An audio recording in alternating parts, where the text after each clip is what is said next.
Fala pessoal, beleza? Mais um fechamento de mercado no ar, meu nome é Rafael. Bom, entre perdas e ganhos, né, a gente pode falar assim, uma parte pesando setor siderúrgico e mineração por conta dos dados da China, que ficaram bem abaixo do esperado, né? PIB chinês cresceu 0,2 do segundo para o terceiro trimestre, o mercado está esperando 0,5. Produção industrial cresceu 3,1, né, na passagem de agosto para setembro, o mercado está esperando 4,5%. Então, sinais de desaceleração da economia chinesa, isso pelo mundo, né, inflação em alta, então gera uma fórmula apontando de menor perspectiva de crescimento. E querendo ou não, falando de China, afeta bastante a questão de balança comercial, em especial a expectativa de demanda por commodities, né, e acaba pesando nos papéis. Do outro lado, o setor financeiro foi muito bem, setor financeiro que é porta de entrada dos investidores estrangeiros, a gente vem acompanhando, eu vou mostrar para vocês também mais um saldo estrangeiro aí dos últimos dias. No mês a gente está bem positivo em 9,6 bi de entradas líquidas aqui na B3. Tá? Hoje foi um dia de encerrar a posição de TOTOS, né? Mais uma posição encerrada, aí, uma posição que a gente vem carregando há bastante tempo. Nós encerramos com um lucro bem considerável e mais um pouco ganhando mais tração, né? Mais caixa para a carteira em busca de oportunidades nessa possibilidade de rompimento de 114 mil pontos. E também, como eu disse, já falei para vocês já algumas vezes, não podemos esquecer que estamos em quê? Em tendência de baixo no curtíssimo prazo. Qual que é a expectativa principal? Voltar para a mínima, tá? Apesar de toda a estrutura de alta que vem sendo confirmada, né?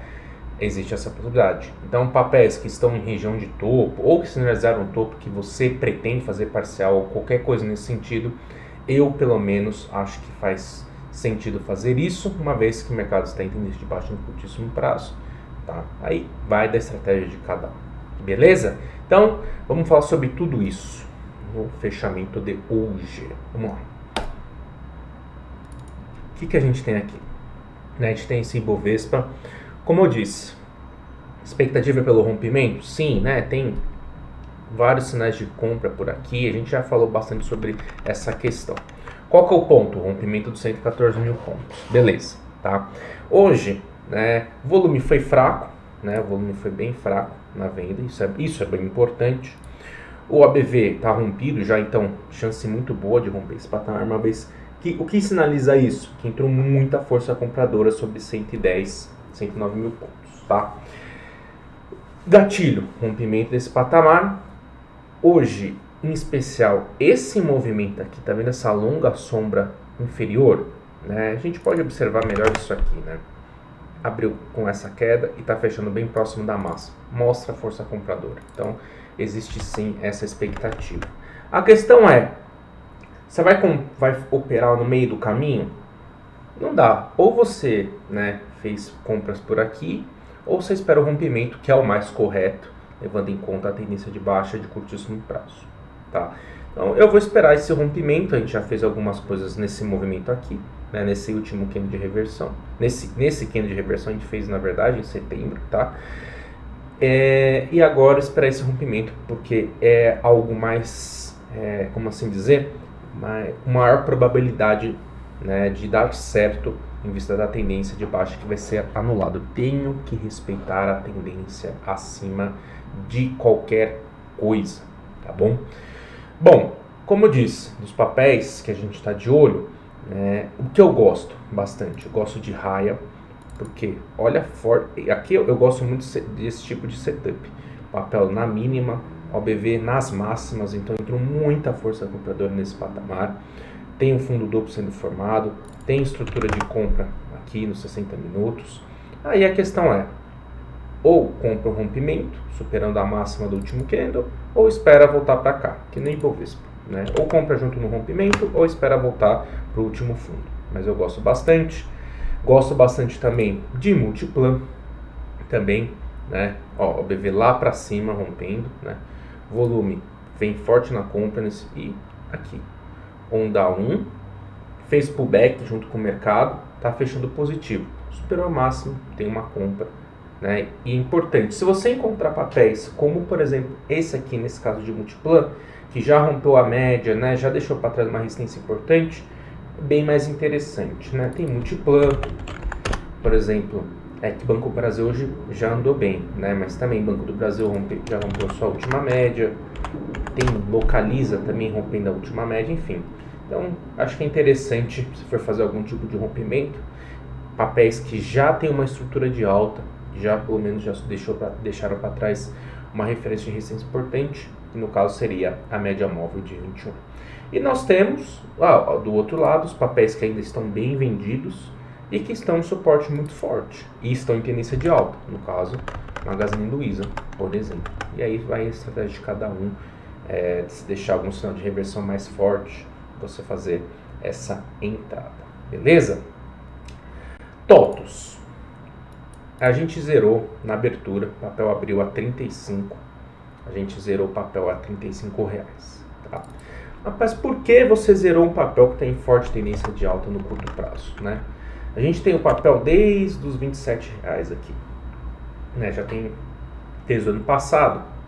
E o que eu não gosto, não estou gostando tanto do papel? Primeiro, ombro, cabeça, ombro sendo formado, né? Tem uma coisa que também me preocupa. O papel está em tendência de baixa no curtíssimo prazo, né? E com as médias cruzadas na venda. O papel fez o pullback, um ponto, voltou para a média, deixou o candle de reversão, né? Hoje, obviamente, não confirmou, né? Porque fechou acima do fechamento de ontem, né? Mas eu resolvi zerar. Por quê? Porque assim, o papel vem com muita dificuldade para romper esse patamar. Muita dificuldade. E para mim, né, eu tinha 4% do papel na carteira, né? Eu resolvi sair, entregar esse resultado. Foi aqui, ó, que a gente fez. Encerramos aqui o papel, né, com um lucro de 28%, né? A gente zerou 23 com lucro de 5,6%, fizemos uma parcial em VEG com lucro de 74% e agora zeramos TOTUS, né? Tinha 4% de participação com 28%. Nesse momento nós temos 35% de caixa, tá? Nessa situação, só para interromper uma informação importante para não esquecer, investidor estrangeiro, tá bom? No último dia 14, né? O último dia 14 foi esse dia aqui.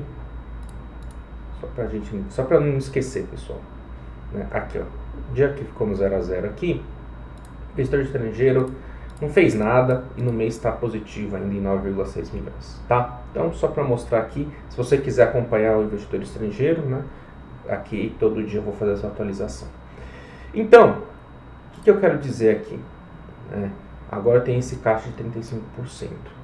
Minha recomendação, deixa eu passar aqui para mim. Minha recomendação, tá? Com o mercado tendo algumas empresas interessantes, você pode usar o seu caixa, né? Acho bem interessante. Mas, se você encontrar boas alternativas na renda fixa, invista na renda fixa. Existem boas, na verdade, ótimas alternativas, né? Eu, pelo menos, peguei alguns CDBs, né? Um CDB de um banco bem legal, 1 ano e meio, me pagando, uma pré, me pagando 11,6% ao ano, tá? Ah, mas para imposto de renda, tal. Se você encontrar LCI e LCA pagando 9, 10%, também nesse período de um ano e meio, eu tenho algumas, né? Só que agora está muito difícil de comprar, né? Uma coisa que eu preciso estudar um pouquinho mais é crédito privado também. Eu vou dar uma olhada. Isso também não deixa de ser um crédito privado, mas tem alguns fundos de crédito privado que eu estou pensando em fazer alocação aí. Fundos de crédito privado, é isso que eu vou pesquisar também. Enfim, então estou em busca disso, né? Se você tiver um caixa livre, vale a pena fazer essa migração, né, um pouco da renda variável, colocar um pouquinho mais de renda fixa. Aqui, né, como aqui é só renda variável, eu vou deixar de caixa livre, né, ou buscar, às vezes, alguma alternativa, enfim, fazer alguma coisa a mais aqui com esse dinheiro, né? Mas eu não pretendo ficar 100% alocado, não, tá? E não recomendo isso. Recomendo você pegar um pouquinho desse seu dinheiro aí e colocar em renda fixa, sim, tá bom? Bom, o que eu queria mostrar, e eu vou deixar no link aqui do YouTube, né, na parte de descrição, a Dynamo, né, para quem não conhece, a Dynamo é um fundo de investimento, assim, não existe outra palavra como fantástico, né? Os caras são muito bons mesmo, tá?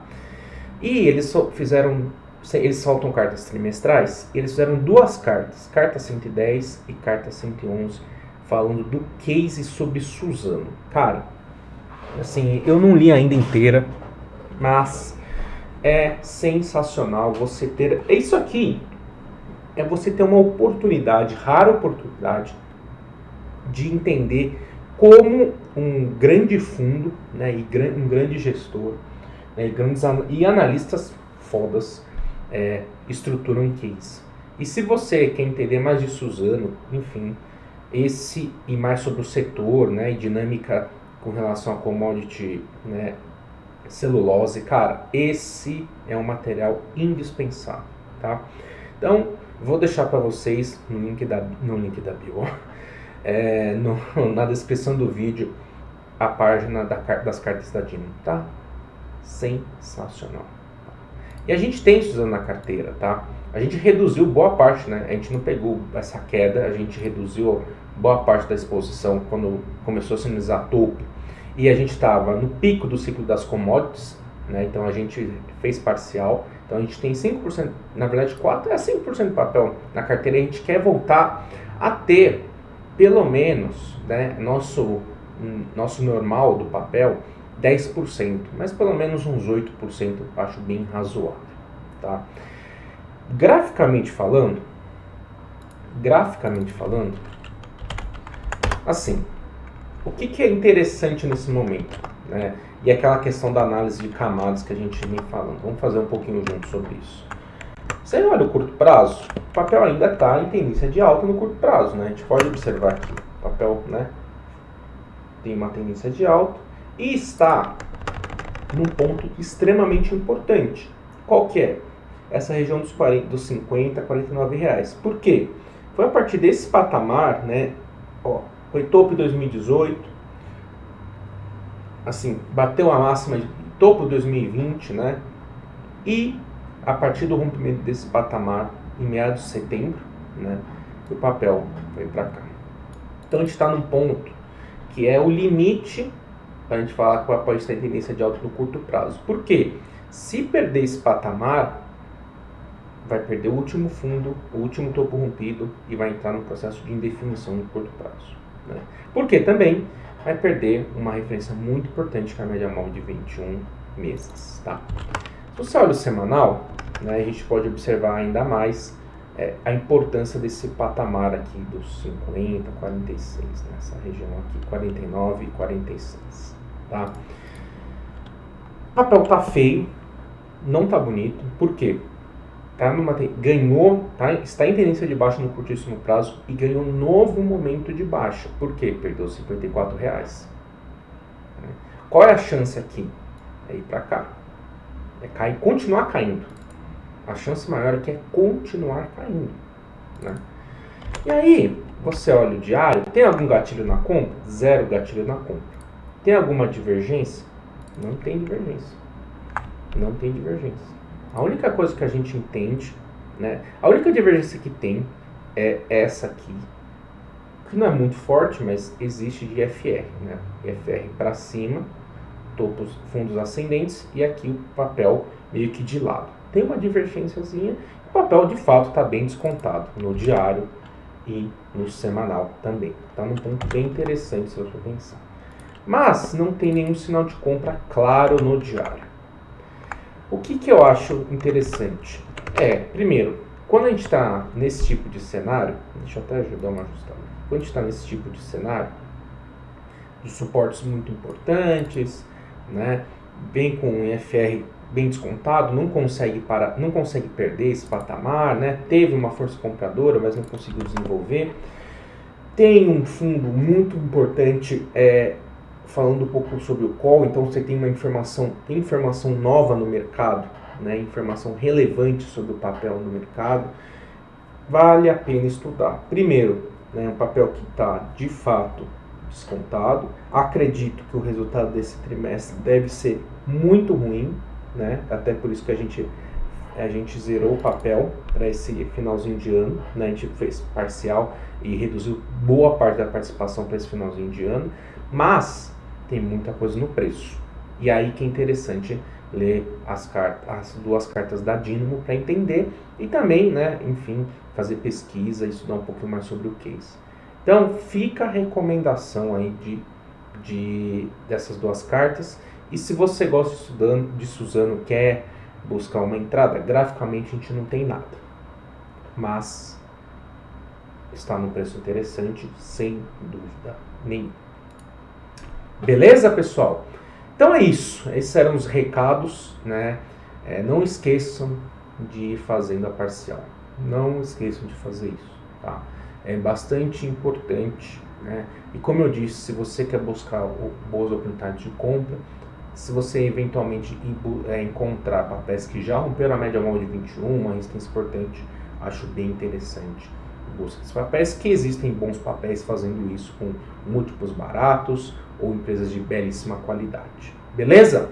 Então é isso, assim como não esqueça de me seguir lá no Instagram, no Rafa Infotrade, tem material novo todo dia. Então, se você não me seguia, fala, será que vale a pena seguir? Não tem nada, tal. Vai lá, que vale a pena sim, tem bastante conteúdo, notícias pela manhã, enfim, venho alimentando bastante as redes sociais e também pretendo aumentar e alimentar também essa parte do YouTube com novos vídeos educacionais. Beleza? Então é isso, pessoal. Grande abraço e até mais.